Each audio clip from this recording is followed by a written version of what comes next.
जय जय रघुवीर समर्थ. मनाच्या श्लोकांची उजळणी यामध्ये आज आपण श्लोक 49वा पाहणार आहोत. सदा बोलण्यासारिखे चालत आहे, अनेकी सदा एक देवासी पाहे. सगुणी भजेलेश नाही भ्रमाचा, जगी धन्य तो दास सर्वोत्तमाचा. तुकाराम महाराजांनी म्हटलं आहे, बोले तैसा चाले त्याची वंदावी पावले. रामदास स्वामीसुद्धा या श्लोकाच्या पहिल्या ओळीमध्ये सांगत आहेत की जो भगवंताचा खरा भक्त असतो तो कसा असतो, तर सदा बोलण्यासारिखे चालत आहे. हा भक्त नेहमीच जसे बोलतो तसेच चालतो म्हणजे काय, तसेच वागतो, तसंच आपलं आचरण ठेवतो. त्याच्या करणीमध्ये आणि कथनीमध्ये जराही फरक नसतो. किंबहुना तो आधी कृती करून दाखवतो, तसं आचरण करतो आणि मग समाजापुढे आदर्श प्रस्थापित करतो. समर्थांनीच एका ठिकाणी म्हटलेलं आहे, आधी केले मग सांगितले. खरं तर बोलतानाच विचार करून बोलायला पाहिजे.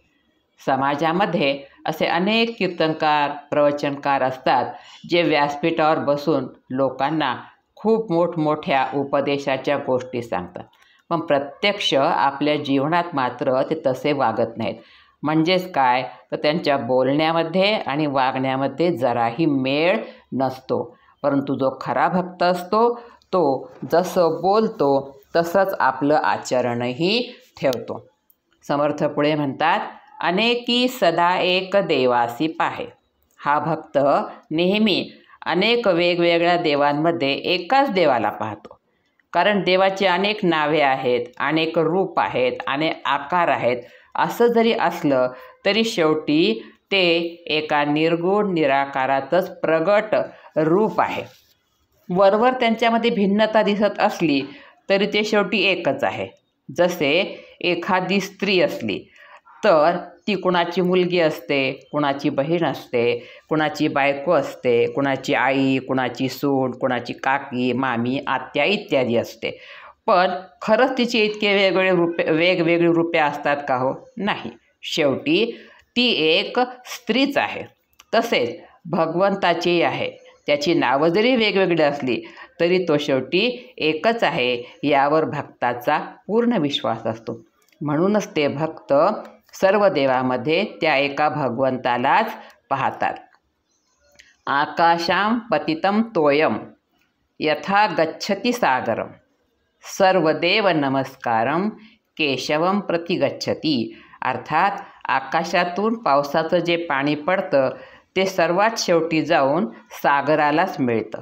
तसेच सर्व देवांना केलेला नमस्कार हा एकाच देवाला प्राप्त होतो, जो परात्पर ब्रह्म श्रीकृष्ण आहे, दुसरा कुणीही नाही. तसेच या सृष्टीमधल्या प्रत्येक प्राणीमात्रामध्ये तोच एक परमात्मा, तेच एक चैतन्य भरलेलं आहे. अगदी मुंगीपासून ते ब्रह्मदेवापर्यंत सर्वांमध्ये तेच एक चैतन्य भरलेलं आहे. आणि भक्ताला हे माहीत असतं की सर्वांमध्ये जे चैतन्य भरलेलं आहे तेच माझ्यामध्ये सुद्धा आहे. त्यामुळे तो कुणामध्येही कधी भेदभाव करत नाही. या ठिकाणी आपण एकनाथ महाराजांचं उदाहरण घेऊ शकतो. एकनाथ महाराजांनी हरिद्वारहून गंगेची कावड भरून आणली आणि ते रामेश्वराला निघाले. रामेश्वराला त्यांना त्या पाण्याचा अभिषेक करायचा होता. परंतु ते उन्हाळ्याचे दिवस होते आणि रस्त्यात त्यांना जात असताना एक गाढव तहानेने तडफडत असलेलं दिसलं. ते पाहून एकनाथ महाराजांचं हृदय कळवळलं आणि जे गंगाजल ते रामेश्वराला अभिषेक करण्याकरता घेऊन चालले होते ते गंगाजल त्यांनी त्या गाढवाला पाजलं. म्हणजेच काय, तर त्यांनी त्या गाढवामध्येच त्या रामेश्वराला पाहिलं.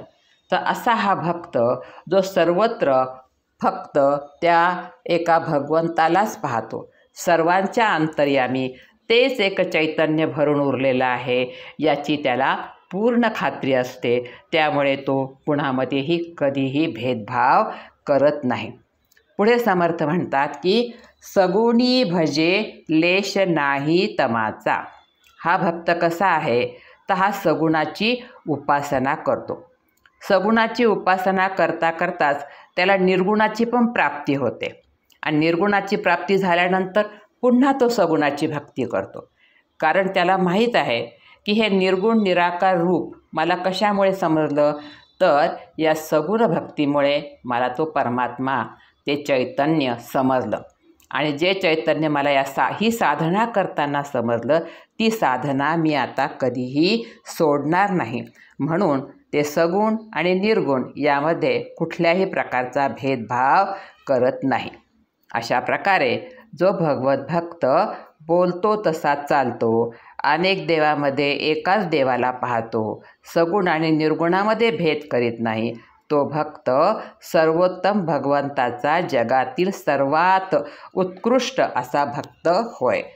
हा भाग तुम्हाला कसा वाटला ते कमेंट्समध्ये कळवा.